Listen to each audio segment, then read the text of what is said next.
Angela, one of my colleagues who's here today, she'll be monitoring the chat. She'll also be sharing some information with you later in the presentation. You're also going to hear from some of our current students. We think it's really important when you're, no matter what part of the college search process you're in, that you get to interact with multiple types of people. So you'll get to hear from some admissions counselors as well as current students today. You might be able to see them depending on how your Zoom default is, but we have Nick, June, Skylar, and Lauren joining us today, and you'll hear from them at various points throughout the presentation. To get started, we just want to give you a little bit of background on Mercyhurst's roots. We're located in Erie, Pennsylvania. We were founded in 1926 by the Sisters of Mercy with an initial class of 23 female students. We went coeducational in 1969 when we had our first male graduates. The university moved from Mercyhurst College to Mercyhurst University in 2012, and we have had 12 presidents in our history. Our current president, Michael T. Victor, was hired in 2015, and he's done some awesome things for students, both on the academic side of the house as well as on the student life side of the house. So I think that students really appreciate the history and tradition of the school, but we've also been able to introduce some new and exciting things as well, which is really wonderful. I had mentioned that we had 23 students in that first class. Mercyhurst looks a little bit different today. You can see by these numbers that we've grown substantially in that amount of time. We have about 2,500 bachelor's degree seeking students, so those traditional four-year degrees, about 300 master's degree seeking students, and about 500 associate or two-year degree seeking students. Majority of the academic information that you hear today is going to be focused on that four-year, kind of constituency. If you do have questions about, either master's programs or associate degree programs, we will do our best to answer them. But if we cannot, we will definitely follow up and have those people who are experts in that area answer those questions for you after today's session. From an academic standpoint, that 60+ academic program is on that four-year undergraduate side of the house. We have majors, minors, pre-professional programs that when you add all of those up, there's over 100 different combinations that students have access to on campus. We also have things called contract majors. So if there's really something you want that is two different, programs coming together, the faculty can work with you on that. We don't say no a lot when it comes to the academics. We work with students to really get them where they need to be. There are concentrations within academic programs to allow you to specialize further. We're trying to do what we can to, make sure that you are able to get that degree here on campus, but also then really be well prepared for what happens after graduation. We do have those graduate programs that I had mentioned, and a number of them are 4+1 programs. What this allows for is it allows students to be able to complete a master's degree in just one additional year, with you starting to take those courses as an undergraduate. So that's becoming more and more popular as well among our students who are considering Mercyhurst because they like that option. You can see the full list of our majors at mercyhurst.edu/academics. And sometimes I think the hardest part is knowing what you want to major in. So Skylar, would you mind talking a little bit about, did you know what your major was when you came to Mercyhurst? And if not, how did you decide what your major was going to be eventually? So that's a great question. I personally did know what I wanted to do before I got to Mercyhurst. I actually had my whole career plan planned out probably the start of my sophomore year in high school. So I really like to plan ahead. But whenever I got here, so I'm currently a forensic bio major. And whenever I got here, I started off with that. And then probably about maybe my second semester into freshman year, I decided that I kind of wanted to change it up a little bit just for my own personal comfort. And I switched to forensic anthropology. That didn't really last too long because then I was kind of like, well, there might be a couple harder classes that you may not be too comfortable with, like let's say calculus or calc 2 if you're not, the most math strong student like I am. But I didn't really let that, kind of hold me back from what I really wanted to do. So I ended up switching back to my forensic bio major, and I'm honestly really happy with it. This is my sophomore year and everything's pretty much going really smoothly. So was that a difficult process when you were looking to switch concentrations, or were faculty really helpful as you were working through that? Faculty was really helpful. My academic advisor helped me out a lot. She gave me a lot of different tips on what kind of job I wanted and what major, what concentration would be best suited for me. So she kind of talked me through what my options were with the biology concentration. And then she also talked to me about my what the options would be for my AMP concentration.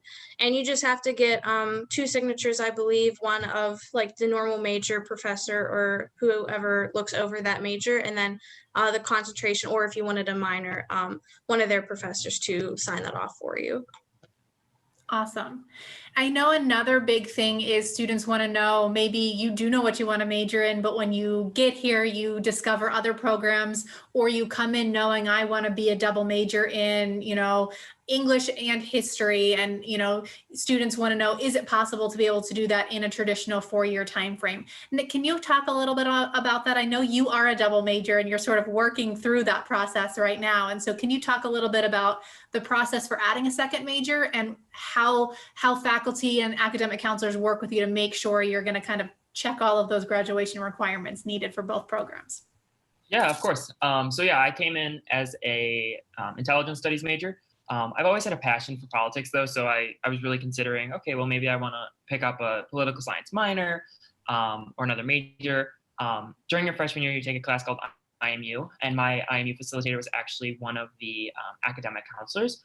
So I sat down with her after taking a political science class, and I was like, I really, really, really want to do this. And what she did is we sat down and we basically planned out my 4 years here and decided, okay, these are the courses that you need to take by this time. The nice thing about my 2 majors is a lot of the courses are similar.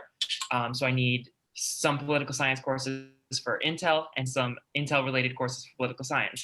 And then the process from there is you meet with your academic or your faculty advisor in your major. So I met with my intelligence studies major advisor, and she kind of talked me through it of, okay, are you sure you're ready for this? Like, what's your main end goal in this? And then I had to identify who I wanted my advisor to be in my new program.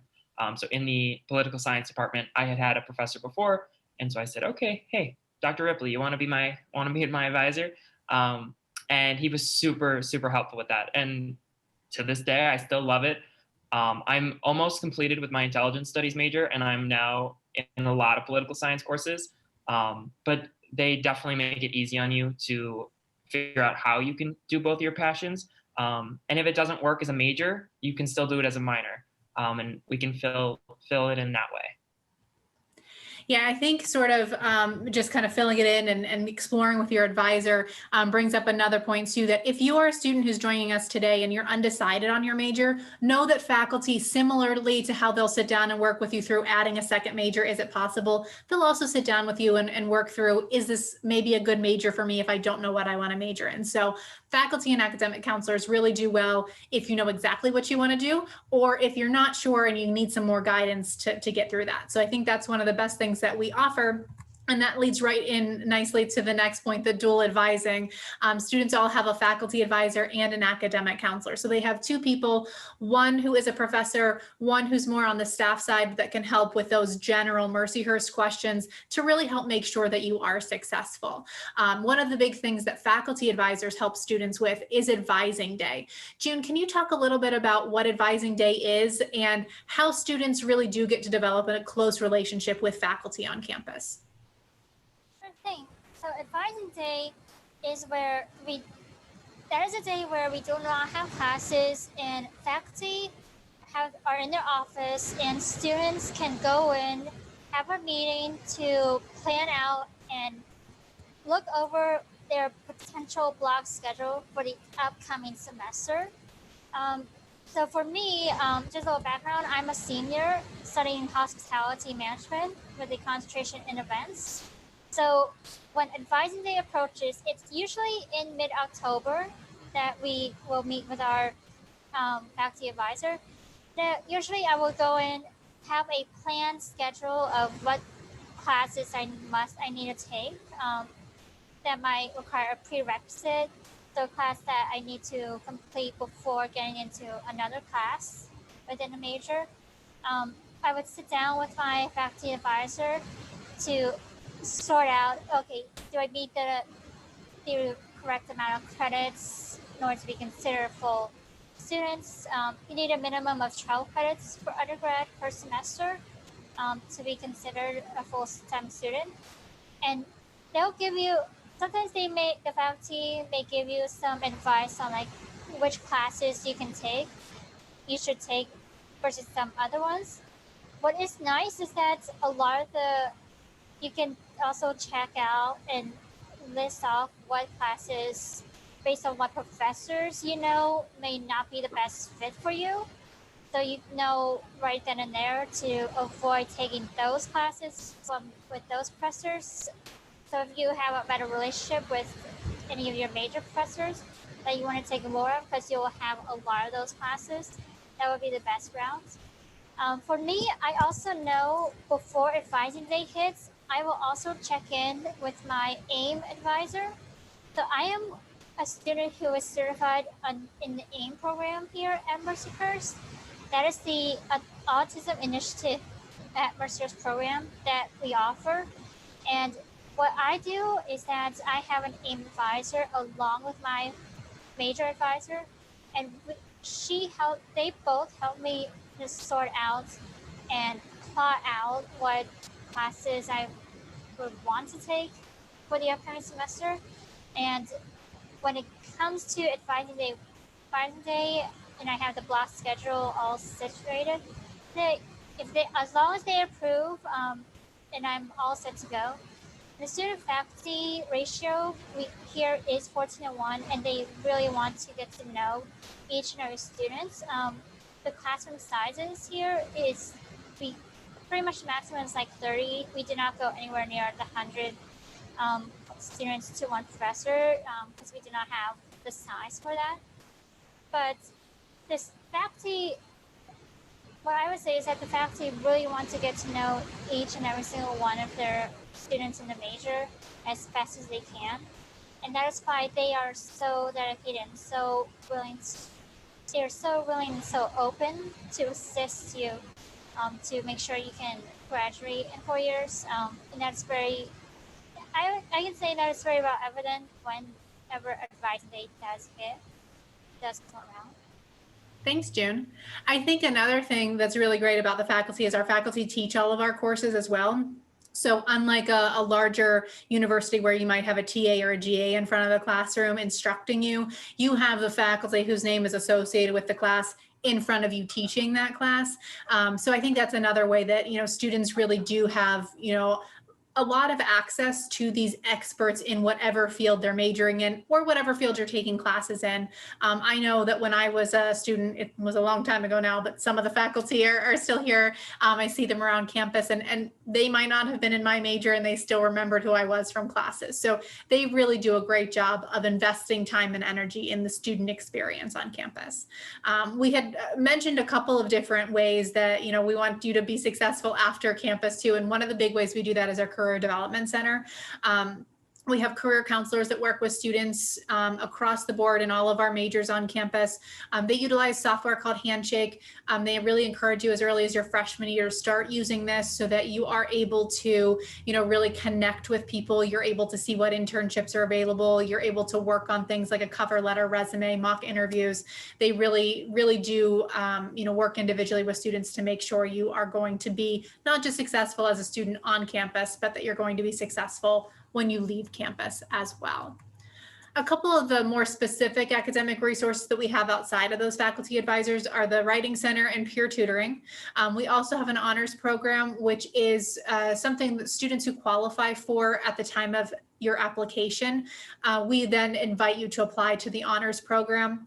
We have a learning differences program, so students who may need accommodations in the classroom, maybe you have them in high school, a 504, an IEP, something like that, and you'd like to continue them at the college level. We have a really wonderful department on campus that helps make that happen. And then you heard June mention the AIM program, the Autism Initiative at Mercyhurst program, and that is for students who are, on the autism spectrum who need some extra support to be successful on campus. And it really allows students to, not just in the classroom, but outside the classroom, be able to, kind of learn and grow as college students, which is really wonderful. I think that we'll have Lauren, though, touch on that Writing Center and peer tutoring that are programs available to all students. Lauren, would you mind talking a little bit about Writing Center and peer tutoring and what those are like for students? Sure. Yeah, the Writing Center is a great opportunity that we have here at Mercyhurst. My roommate is actually a person who works for the Writing Center. So students have to kind of submit applications in order to be able to look over other people's papers. But from what I've been told is that people are able to get like an even like a better letter grade by going to the Writing Center. I know that the way that the Writing Center works is that you can set up a time block for different students to talk to. And then they'll go over your paper and tell you different aspects of it that you should focus more on. They won't tell you how to write your paper or what you should specifically do, but they'll give you a general aspect so you are also learning as you're being constructed at the same time. And then with the tutoring center, my roommate is also a tutor, so you can sign up for whatever particular class they have. And for a lot of especially the like freshman classes, there are abundance of tutors, but as you go up, there tends to be a select smaller amount of tutors for like major courses, but they'll always be able to find a tutor for you. And I know that the people who are tutors have to have around, I think it's a B+ or an A to actually become tutors. And there's just a great opportunity. My roommate was tutoring someone the other day, and they got over 100 on their test after having a opportunity to be tutored. And I would definitely recommend it. Because there was a time where I should have gone to a tutor and I didn't, and I received a B+ when I should have received an A. So these are just great different opportunities that we have here, and I would definitely utilize them when you come to Mercyhurst. Lauren, I'm glad that you mentioned, grades that some people wouldn't think of as bad grades. Tutoring is not just available for students who are struggling in a class. If you're a student who wants to go from a B+ to an A, tutoring is a great thing to take advantage of.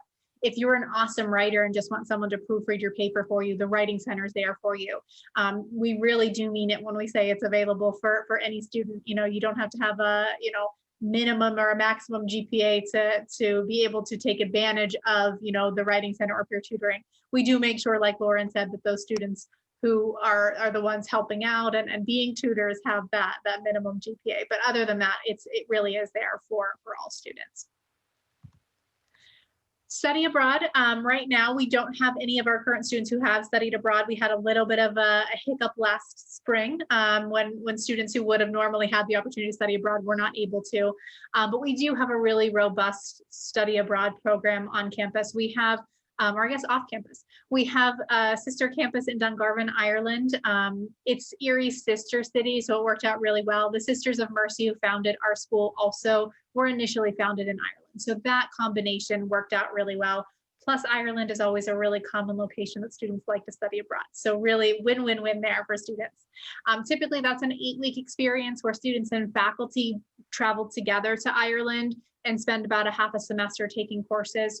The way our academic structure works is that there are some courses that run 8 weeks instead of 16 weeks. So students who are doing that study abroad experience in Dungarvan, they'll take some classes that will last 8 weeks on campus, and then they'll take some other classes that last 8 weeks when they go to Ireland, and together it makes a full semester's worth of courses. Typically, students are going to take on average 5 or 6 classes a semester. We have faculty student academic travel trips as well. These are great for students who maybe don't want to study abroad or can't study abroad for an extended period of time, whether you have obligations on campus or at home, or you've got a part-time job, but you still want to take advantage of the ability to study abroad.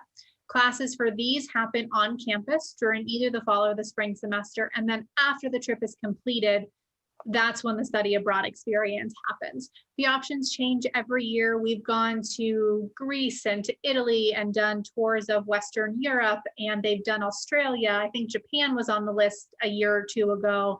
So there really are a ton of locations and a lot of courses that fit in with that as well. I think sometimes people think art, history, English, those are the study abroad, majors that get to take advantage of it. But we've had biology students who've gone to Australia and done biology coursework while they're there. So it really is, open to any student of any major. And then if you have a specific location you want to go, we work with affiliated groups to set you up in that location. We know that you're not just going to learn on a college campus. Obviously that, finding a school that has your major is a top priority. If you can't get the degree you need, you have to, sort of make that list of schools that does have that program. But you're also going to, once you get that list of schools that has the programs that you're interested in, you have to start kind of thinking about the other elements of the college experience as well. And some of those, are residence life, dining options. That one always sounds silly, but if you're going to eat on a college campus 3 meals a day for a semester, you have to make sure it has the options that work for you. You need to make sure that you're going to be safe and well on campus, and that you're going to be able to get involved. So we're going to have our students cover each of these. They are in the midst of all of these things right now and can give you a really good perspective on that. So Skylar, would you mind talking about residence life specifically for our freshmen? Yeah, sure. So coming to Mercyhurst University as a freshman, if you're not commuting, you do reside on campus. We do have 3 specific buildings that are designated for freshmen. We have one all-female building, which is the Baldwin Residence Hall. Like I said, all girls. Then we have an all males, which is Macaulay Hall. And then we have a co-ed building, which is Ward Hall. So I guess I'll kind of talk about Baldwin and Macaulay. They're roughly the same.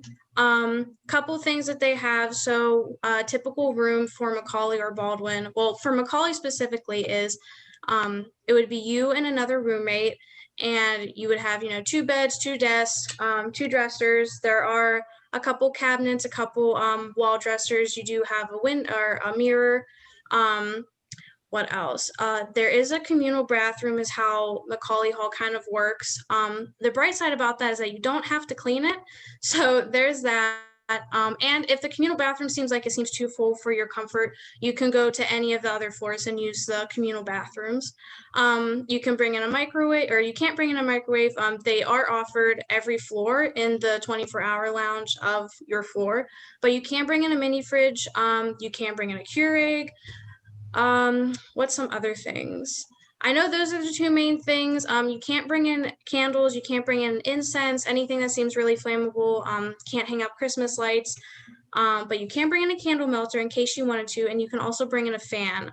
Both Macaulay and Baldwin do not have air conditioning, but what I like to tell students is that Erie is 85% cold all year round, basically. So normally you won't really need an air conditioner. It's nice and cold majority throughout the year. For Baldwin, the way that their bathroom is styled, so it'll be you and another roommate sharing one room, and then you and your roommate and then 2 other suite mates across from you will share the same bathroom as you. So it's kind of like a Jack and Jill style bathroom is what we like to call it. There is 2 sinks, a shower, and a toilet. So that's Baldwin. And then for Ward Hall, the co-ed building, how that kind of works is it's split up by wing. So one wing for the first floor would be all females, and then the wing on the other side of the same floor would be all males.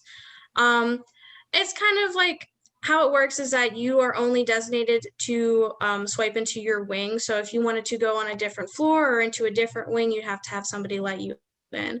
But Ward Hall does have air conditioning. Same thing applies though with the appliances and the flammable items. Yeah, I did say that there is air conditioning in Ward Hall. Ward Hall, the rooms are slightly bigger than Macaulay and Baldwin, so they can fit into a triple, but it's not all the time. But that's just kind of explaining how large Ward Hall is and how big their rooms are. Kind of how the housing works is that it goes priority wise. So if you wanted Ward Hall double as your first priority, then you put Ward Hall triple, and then let's say Macaulay or Baldwin double as your third priority.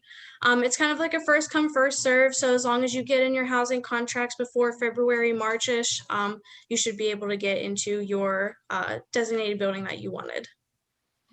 Skylar, can you talk a little bit about the roommate selection process for freshmen? I know sometimes that's a big question is who am I going to, not just where am I going to live, but who am I going to live with?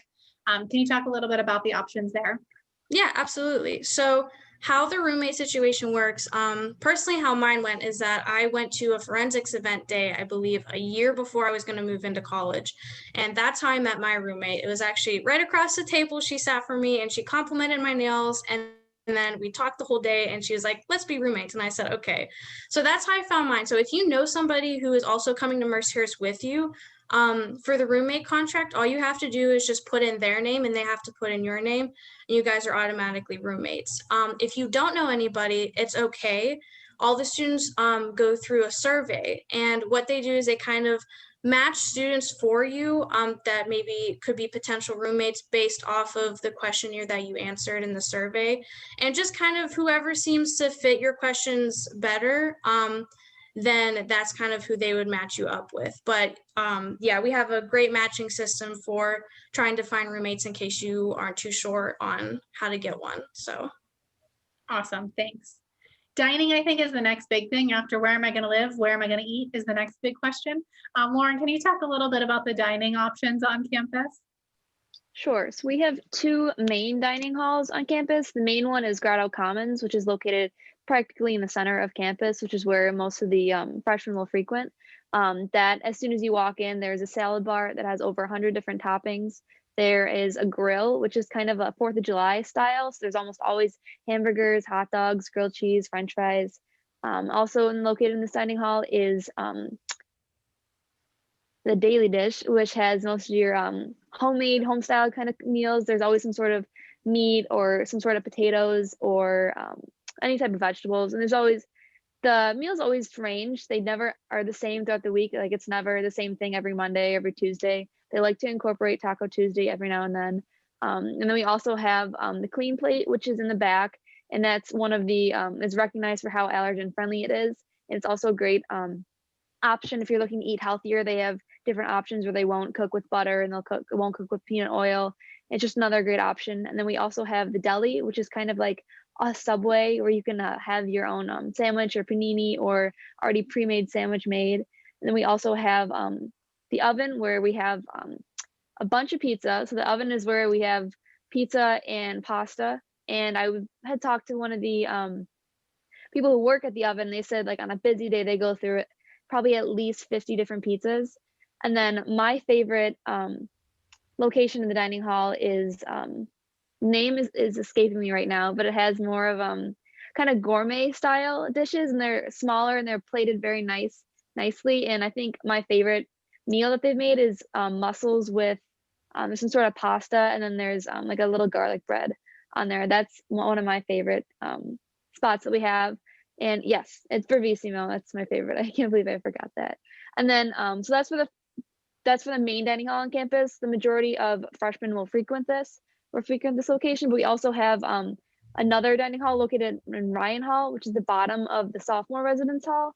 And at this location, a lot of the sophomores will frequent it just because it's at the bottom and it's more easy to attend. And everyone has their own opinion on which one they think is better. To me, it doesn't matter. I think the food is generally the same at each place. The only difference is that Grotto Commons has a wider variety of different food options, while Ryan Hall has, I would say, around 3 different options to get different types of meals. And those are for the dining halls. And then we also on campus have it's called the Laker. So there's 2 different stations there. One is kind of like a Moe's or Chipotle, so you can order food through there. And then there's another kind of grill style section there where you can get different sandwiches made, or like French fries, or like chicken fingers. And there's also a barista area where you can have smoothies or different types of coffee made. And then we also have select products like sandwiches that are already pre-made, or different drinks or fruit cups. And then also in that same location, which is at the bottom of the student union, we have the pub on campus, which a lot of people are very happy about. Since we do come from an Irish roots, we about, I want to say like a year and a half ago, 2 years, the pub was built on campus, and they have different options in there, and it's styled like an Irish pub, so it's really cool to go in there. It's just another place if you feel like you need a break from dining hall food. These are definitely places that you can go to, and they're just something different to get you out of your comfort zone, out of the dining hall. Awesome, thanks. And another thing to note is all of our freshmen have unlimited meal plans, so you can go to these dining options and swipe your card as often as you want throughout the day, even if it's just to grab ice cream or get a coffee on your way to class or something like that. So you can definitely take advantage of all the really good dining options on campus. Next up, you want to make sure that you're on a campus where you feel like you can be yourself and you feel comfortable and safe. So June, can you talk a little bit about safety and wellness on campus? Sure, but of course, one thing before I talk about safety is mentioning one more dining option that is home to my major, that a lot of people probably don't know a lot, but it's called the Cafe Diem. That is our hospitality student-run concession stand. So it is fully run and facilitated by HM students like me. It is located in our CAE Center for Academic Engagement building, where our 24/7 study lounge area is open. That area is never closed. It is always open, even on the weekends. But we only operate on Mondays to Fridays, and we are kind of like a good fast food sandwich salad station. We do have a lot of breakfast meals as well, but it's very conveniently located to where if you are studying in the 24/7 study lounge but need like a quick snack but don't want to leave the building, we got you covered right away. It does not come with the dining options. There are other payment methods that is affiliated with that, but that is another like dining facility that is not mentioned a lot. So I wanted to make sure I covered it. But so on to police and safety, Mercyhurst, we have police and safety departments located on the campus, and so there are police officers who patrol and monitor our campus, but they are certified for Mercyhurst to work on Mercyhurst property for sure. They have the Mercyhurst Shields badge on their uniforms as well. So that's makes it very good to distinguish and locate which police officer is like working this facility or so. Another cool thing is that we only like have 75 acres or so of lands of our property, so we are not widespread. Everything is so much of a walking distance from getting to one building to another. You can walk either inside or even outside to maneuver. The buildings are very well condensed and very closely connected.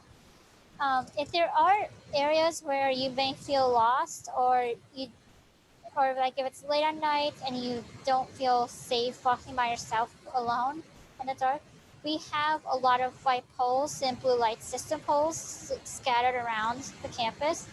And if you go to one of those poles, you just like click on the button. A police officer can definitely escort you back to your residence safely. So that's why how the safety and wellness I feel is very like well secured. One of the things is that for incoming freshmen, regarding the cars and the safety of like transporting, freshmen are not allowed to bring cars on campus. And that's just because we did not have the capacity for all freshmen, plus faculty and staff, plus the upperclassmen. But once you are not a freshman, you can definitely go to the police and safety and register your vehicle. There is a fee. It's $40 per semester, or if you for a whole year, you can just have it. You can just pay the $80 in total, and they would give you. What they would do is that your car would be registered so that they know, okay, to not take you. And then we have color code parking lots, so they would give you a sticker with a color code, and that would indicate which designated parking lots you are allowed to park while on campus and not get ticketed. So that's one good thing once you're not a freshman, because I have my car on campus and it's very conveniently located right outside where I'm residing. So that is a very good like safety net tool that is also available. Another way that we can another way for like safety wise, if students want to travel around on campus to get off campus, is we do have the local e-bus system, the local transportation. students can go to the same building by the Police and Safety Department to get one of the e-bus stickers, and we have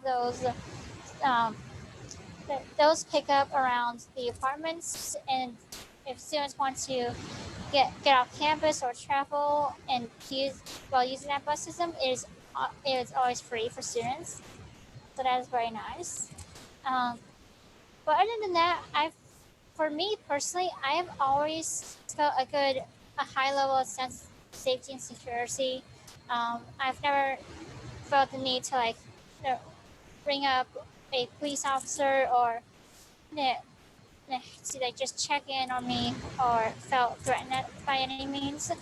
A lot of the police officers, once they have seen me and all, they come off a lot more friendly. So that is a very good thing about how safely our campus life really operates. Yeah, I think the police and safety officers do a really great job of getting to know the students, and they are there to help out, say hello, smile, wave. They're there to help if you need it. If something does arise, but they're also just there as a really great ambassador for Mercyhurst too. On the wellness side, just to note as well, we do have a health and counseling center on campus that are available to students as well. So if you're feeling sick or you're feeling homesick, there's definitely ways that right on campus that you can see someone, talk about it. You could we have a doctor and nurses on staff at the health center, so everything's sort of right on campus for students, which is really wonderful. The last and I think maybe most exciting part of the student life side of things is campus involvement. Nick, can you talk a little bit about the different ways that students can get involved on campus and maybe some of the clubs and activities that you're involved in? Yeah, of course. I'm only going to give a brief overview because, guys, there are so many different options. Regarding the performing arts, so there are constantly activities going on with the arts. Some of the other resident assistants I work with take part in many of the plays and musicals going on campus. Right now, they're doing an audio-only play. So they've all been recording their sections that they need to do, which is super cool. They all really love it. The performances, that they're putting on are fantastic. I know Lauren and I have attended a couple of them, and they really do a great job. And they do it in a very fast fashion. So it's a couple weeks and then they're performing. But they've constantly got activities going on with that. Regarding athletics, we are Division I's men's and women's hockey and Division II in all other sports. So with that, if you're interested in playing at Mercyhurst, you definitely should reach out to your coaches or your admissions counselor to get in contact. That's definitely something to start early on. And I'm sure the admissions counselors can add on to that if they have anything to say.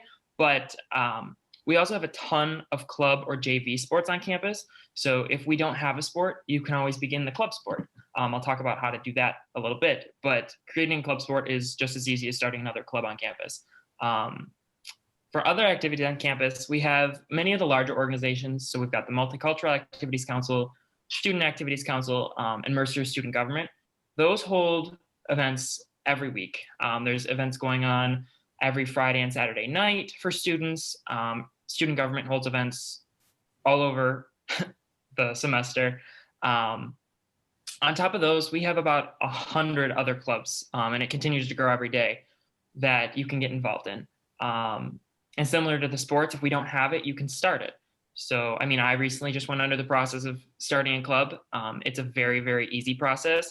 You really just work with campus involvement to get the constitution written and a list of people who are interested, a roster in the organization, and then it's voted on in MSG, and you're able to start holding events. Even this year, many of the clubs are doing virtual events or activities. I know some sports, like club sports, have been holding practice and stuff like that.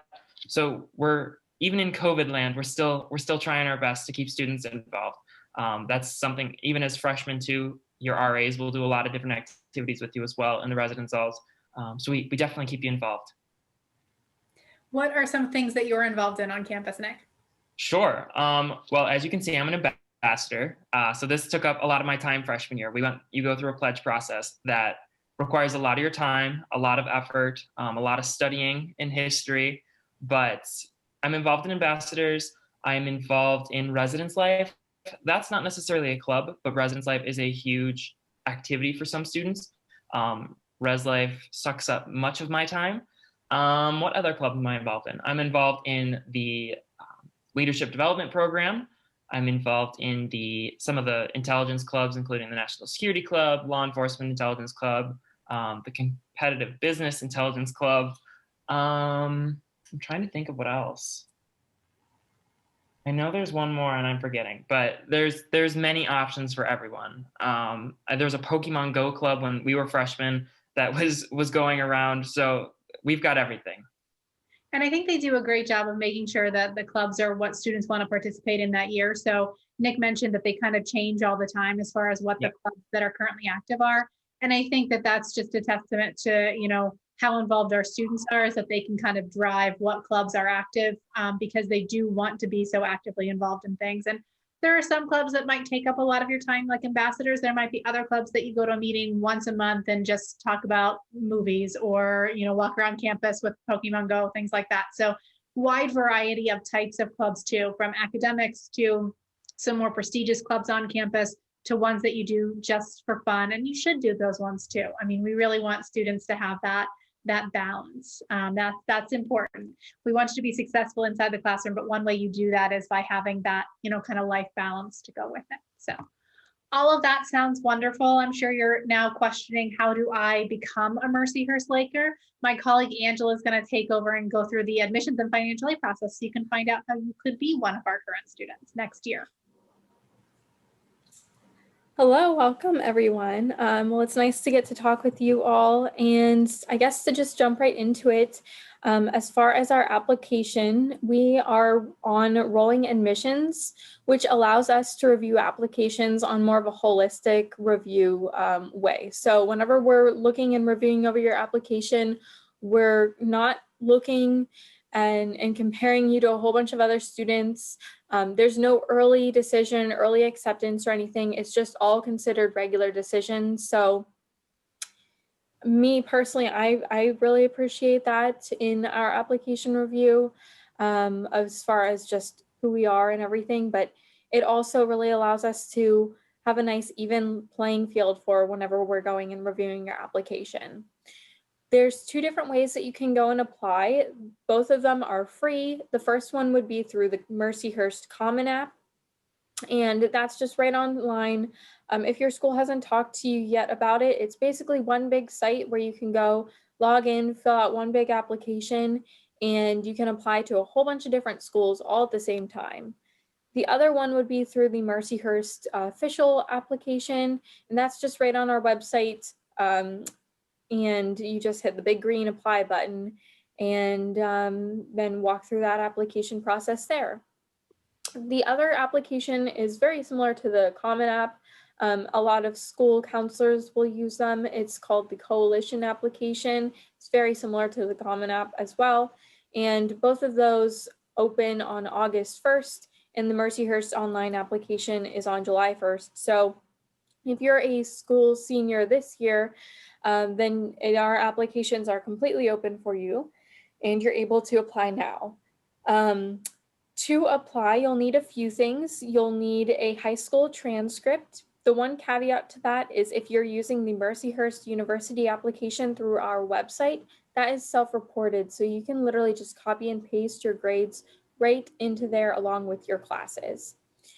Then you'll need one writing sample, and that could be really anything that you've written. It could be on any topic, and it could be an essay that you already wrote for class that you're really proud of and did very well with, or it could be something that you want to share with us. But really, that's where we like to look at the quality of your writing and also a little bit into your personality and a little bit about who you are. So have fun with it. One page is fine. Just enjoy and kind of have a little bit of creativity with that. Then we are a test optional school. We've been a test optional school before COVID and everything, so not really anything has changed with our application process for that. So as you go and you take your SAT, ACT, if you've had the chance to this year, and if you get those test scores back and you feel like it's not quite the best I guess, reflection of who you are as a student, you can go test optional, and that's totally okay. It's not going to disqualify you from receiving any merit awards or scholarships or anything like that. But if you take those and you want to share them with us, by all means, we'll definitely take those test scores. Then lastly, you'll also need one letter of recommendation.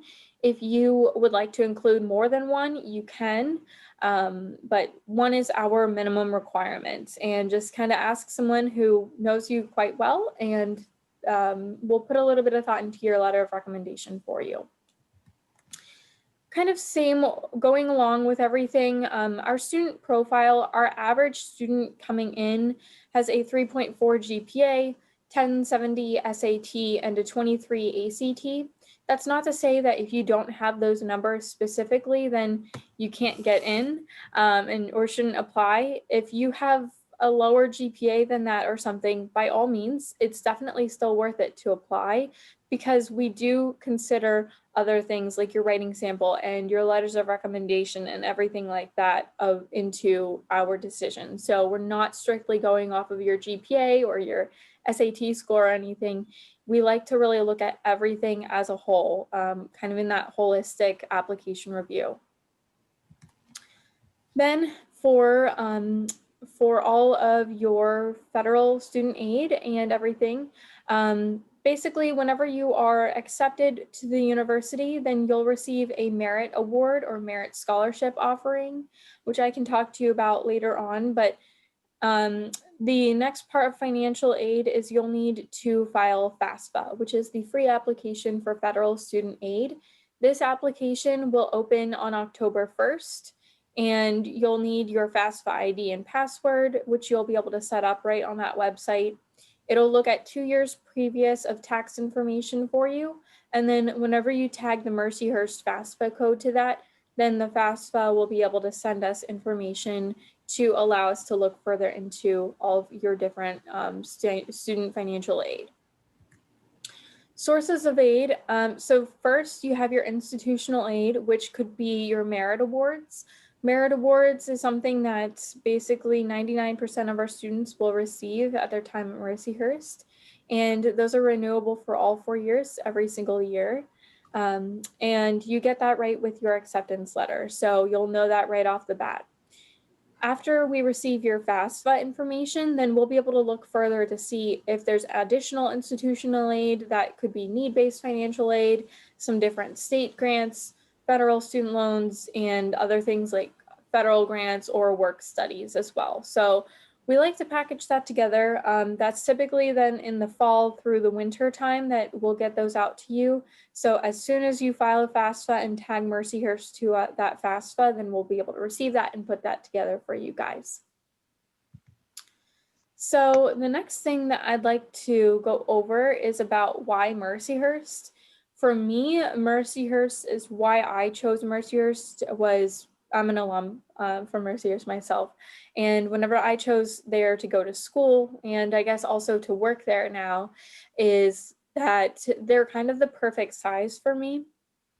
You know, they really are able to have that small type of school feel, but it's big enough where you can still see some fresh faces. There's a lot of good reasons for Mercyhurst to why we're so different. You know, we have those really good, unique academic offerings. We have that really good dual advising, no matter what major you have, every student gets that. You have hands-on experiences galore. Hands-on experiences, you get that for really every single class or every single major that you have. And really that small type of school campus feel really allows you to grow those cool, good relationships with faculty and students. I think that was one of my favorite parts as far as the size of school. So there's a lot of different things as far as, you know, study abroad experiences and a lot of different opportunities to get involved on campus, but there's quite a lot. And I think it's something that we'd like to definitely invite you to come and see on campus if you feel comfortable with that. I think before we wrap up, we'll have each of our students let us know why they chose Mercyhurst. They were in your shoes not that long ago, whether you're a senior, whether you're a junior or sophomore just starting out. It's nice, I think, to hear from someone who, is your peer in a way and did just make that decision. So Skylar, can you start us off and let us know why you chose Mercyhurst? Absolutely. So why I chose Mercyhurst was actually for the sole reason of how much hands-on experience you do get with what major you pick. I know that there's plenty of different types of hands-on experiences throughout many different majors. I know specifically for forensic science, whenever we had our career fair down in Pittsburgh, Mercyhurst came and the kind of like counselor advisor came for that district. And he kind of talked to me about what all was going on and the hands-on experiences for my specific major that I wanted. And whenever he told me that, for forensic science majors, we do a lot of open cases and we open up cold case files, and sometimes we will go on to actual cases like in Ohio, in New York, in Chicago. And I heard about a lot about that, whenever you're more of an upperclassman, junior and senior, you'll get to experience that. And I was just really excited whenever I found out about that, because a lot of the different schools that I was looking at down around Pittsburgh, I didn't really sense a lot of forensic hands-on experiences that those colleges were using. So whenever Mercyhurst told me about that and all the experiences and how hands-on that the forensic program could be, I was ultimately shocked because I had no idea that we could go on to actual cases if something came up. But it's just, once I found out about that, I had to join, because it's just so rare that you get to experience that on campus and while you're in school. Awesome. Thanks, Skylar. June, what about you? Why did you choose Mercyhurst? So I kind of started coming to Mercyhurst like a year before actually coming in as a college student. And that is because through the high school I went to, and also with my parents, we went to my college advisor, and she was the one who suggested that we invest looking at Mercyhurst, because of like the learning my LD and also my autism that I did not know I had, or I was like aware of my autism until I went into my senior year in high school. That was never disclosed to me until then. So, but what Mercyhurst did that was so unique that my mom really wanted me to like gain exposure before entering college was the CREATE program, which is run by the AIM department, as I mentioned. That is a 3-week college readiness program for students on the spectrum to get a good, take a walk on water for a bit to see are they ready for college. And what was nice is that I was able to live on campus here at Mercyhurst when I was accepted into CREATE in 2016, get some college credit under my belt, learn get exposure of college student life for just the 3 weeks. But it was so good that I was able to like instantly know this is the one. This was the school I wanted to go, because I wanted to, whatever college I wanted to end up at, I wanted it. One thing's for sure, I wanted to get out of Maryland for good instantly, because I was like just done with Maryland. So that was another good thing. But it's also it was a good distance away though, so I wasn't too far from home. But the AIM program and also learning about the hospitality department, which is what I'm majoring in, is what sold it for me, and that is the primary reason why Mercyhurst is helped me, and it's because I don't think any other college I would be able to thrive without the support of my HM or the AIM program itself. Awesome. Thanks, June. Nick, what about you? Why did you choose Mercyhurst? Sure. For me, it obviously was the programming. Intelligence Studies is a nationally renowned program, but a huge part of it for me was also the beauty of campus. I work in a greenhouse at home, so coming on campus and seeing all the flowers and the beauty of all the buildings, it really took my breath away, and I fell in love with Mercyhurst. And that's really it. I fell in love with the program and the campus itself. Awesome. Well, we're glad that you're a student here now. Lauren, what about you? Can you wrap it up for us and let us know why you chose Mercyhurst? Sure. I would say I am also an intelligence studies major along with Nick. So I'd say that the major itself was a big pull for me. But also just visiting the campus, seeing the beauty of it, and also the sense of community that I felt. Like I was already touring and I could already feel like the vibe of campus and see like, okay, everyone seems to be really happy here and like happy with what they're doing and happy about the school. So I just knew that's what I wanted to surround myself with. So I would say that that is one of the main reasons why I decided to come to campus, and I've loved it ever since, and I haven't regretted my decision. Awesome, Lauren. We want to make sure that, now that we're kind of all wrapped up, I know we've hit our 1 hour number. We don't want to keep you sitting in front of a computer screen too long, especially if your weather is as beautiful as it is in Erie, Pennsylvania today. It's a lovely day outside today. But if there are any questions, please feel free to put those in the chat and we'll make sure we answer them before we officially wrap up the session. Angela, any questions in the chat that you've seen come through? No, I don't see any here. All right, awesome. Then one last thing for you students who are joining us today. We do work with students the whole way through the process, from your initial interaction with a college through that financial aid portion of it, through making your final decision. So look at our student population column on that chart there. If you find yourself among that, jot down the person who is your admissions counselor. We're going to be a great resource for you as you work through this entire process. We also have other visits, virtual or in person, that you can take advantage of. You can see all of those at mercyhurst.edu/visit.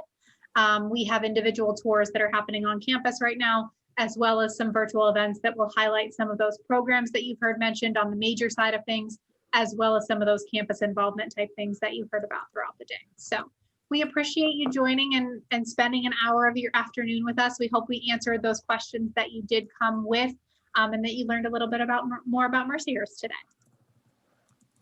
Thanks for coming, everybody.